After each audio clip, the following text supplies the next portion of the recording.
क्या कनेक्शन है दीपावली के फेस्टिवल का हमारे घर की खुशियों से और हमारे घर के वास्तु से।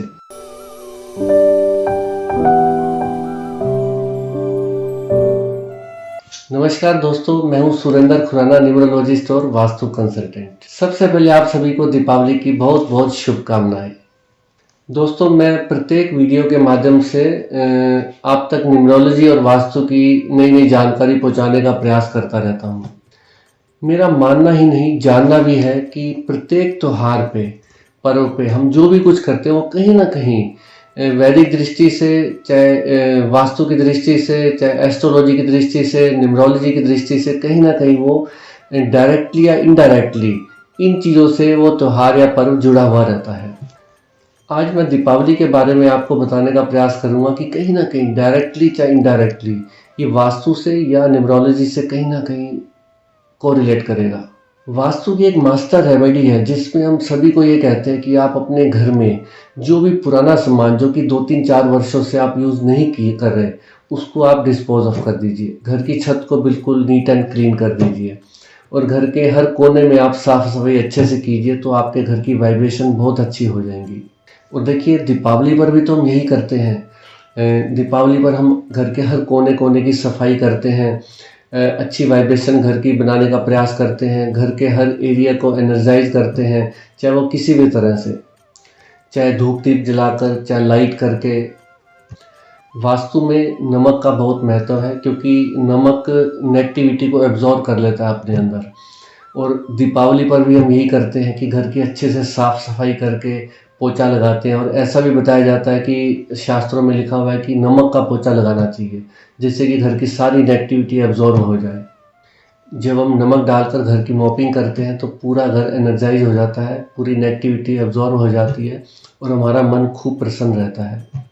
और दीपावली पर हम अपने पूरे घर को साफ सुथरा करके, धूप दीप जलाकर, लाइटिंग करके अच्छे से दीपक जलाते हैं और पूरे घर को एनर्जाइज करते हैं। और वास्तु में भी लाइट और एयर का कंसेप्ट ही काम करता है। देखिए, वास्तु में क्या होता है, हम घर की वास्तु की संरचना ऐसे करते हैं और सबको बोलते हैं इस तरह से अपना घर बनाइए कि आपके घर में सनलाइट डायरेक्ट रूप से आ सके किसी तरह से, और हर घर के कोने में एयर की भी व्यवस्था हो। इस तरह से खिड़की रोशनदान लगाने चाहिए। और दीपावली के त्यौहार पर हम यही करते हैं, घर के पूरे एरिया को हम साफ सुथरा करके ऐसी व्यवस्था करते हैं कि घर के हर कोने कोने में लाइट की व्यवस्था हो सके और वहाँ पर एयर भी आ सके। इससे क्या होगा, आपका पूरा घर बैक्टीरिया फ्री हो जाएगा। और वास्तु में भी हम यही करते हैं।